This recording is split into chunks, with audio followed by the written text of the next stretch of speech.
Have you ever felt like you're just on the sidelines, watching history unfold, thinking, what can I possibly do? Well, get ready, because today we're diving into a story that will completely shatter that mindset. It's a tale of courage, a surprising weapon, and a woman who stepped out of the shadows to change the course of a nation.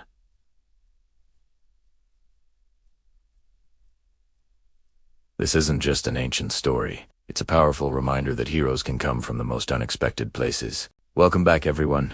Today, we're journeying back to the time of the judges in ancient Israel, a period filled with cycles of rebellion, oppression, and dramatic deliverance. Our focus is on a particular moment of high-stakes drama found in the Book of Judges, chapter 4. For 20 long years, the Israelites had been suffering under the brutal rule of Jabin, the king of Canaan. His army was a force to be reckoned with, commanded by a fierce general named Sisera, who boasted 900 iron chariots. Imagine the fear and intimidation these war machines instilled. They were the tanks of their day, a symbol of unbeatable power. The people of Israel cried out to God for help, and God answered through a prophetess named Deborah. She was a remarkable leader, judging Israel from under her palm tree. God gave her a clear message.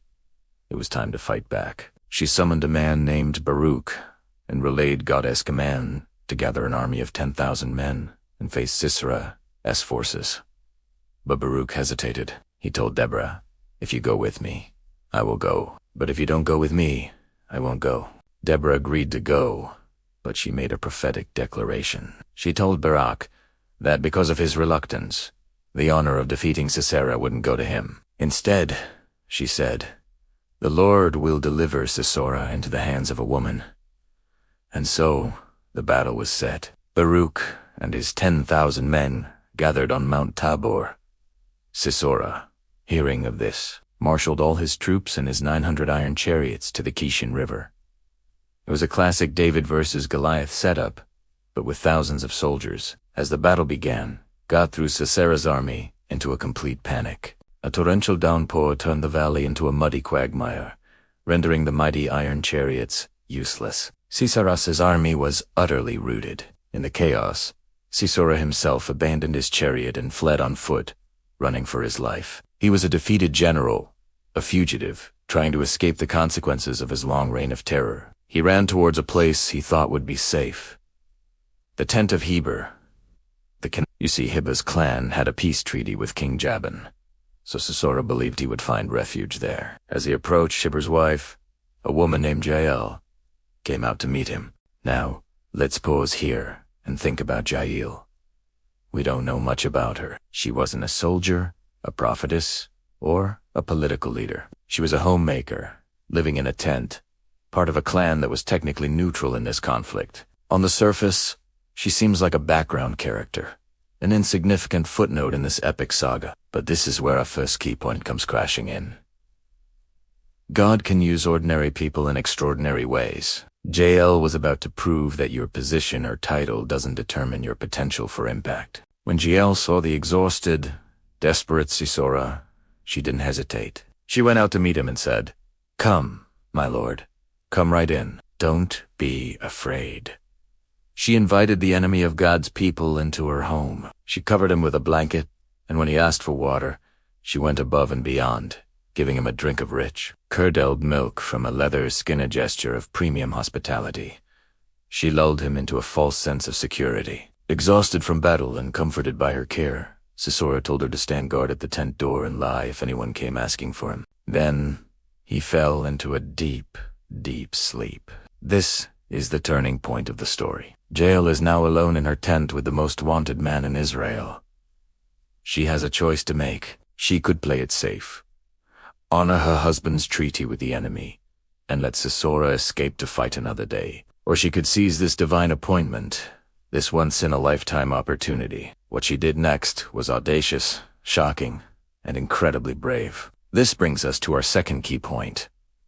Courage opens the door to destiny. Jael didn't have an army or a sword, but she had courage, and she had the tools of her everyday life. She quietly took a tent-peg, one of the long, sharp stakes used to anchor her home to the ground, and a hammer. These were familiar objects, things she handled daily. But in this moment, in God's hands, they became instruments of deliverance. She crept over to the sleeping general, the man who had terrorized her people's neighbors for 2 decades. With unflinching resolve, she positioned the sharp tent peg against his temple and, with the hammer, drove it straight through his head and into the ground. Hust, like that, the dreaded commander, was dead. It's a graphic and intense moment, but it's a powerful picture of decisive action. Jael didn't wait for someone else to solve the problem. She didn't second-guess the opportunity God had placed right in her lap.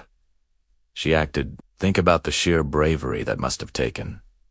She was risking everything. If Sifai led, if A woke up, he would have surely killed her. Her actions could have also broken the treaty and put her entire family in danger. But her courage was greater than her fear. She recognized that this moment was bigger than her own personal safety. It was a moment of national significance, a chance to end 20 years of oppression. Her destiny, and the destiny of Israel, was hanging in the balance, and she chose to act.